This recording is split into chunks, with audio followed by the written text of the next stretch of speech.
has had success boxing and moving, but seemingly Kaha.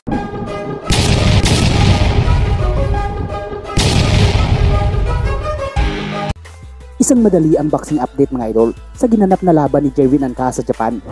Lumaban nga pala ang dating IBF World Champion na si Jerwin Ancaha sa Japan. Ito ay laban sa kapatid ni Naoya Inoue na si Takuma Inoue. Sa unang salpukan ay walang taka si Inoue sa accurate 1-2 ni Ancaha. At habang itong hapon ay nag-aabang na maka-counter. Good, he's not. We saw it again. Japan. There's definitely a focus there at the top.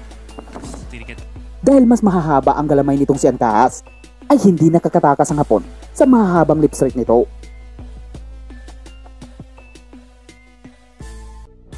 Round 3 ay bahagyang nasingitan ng right straight na bahagyang nagpa-atras kay Ancaha.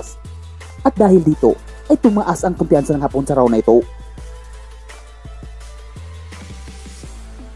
Sa round 4 ay bahagyang iniba ni Ancaha ang kanyang naunang estratehiya at nakipagpalitan sa loob sa maliit na hapon.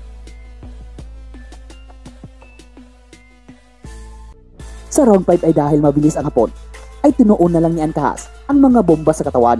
Sa round 8 ay patuloy pa rin itong si Ancaha sa pagdidemoli sa katawan ng maliit na hapon. Pero pagdating dito sa round 9 ay sa kakahanap nito ng body shot ay siya pa ang napuruhan.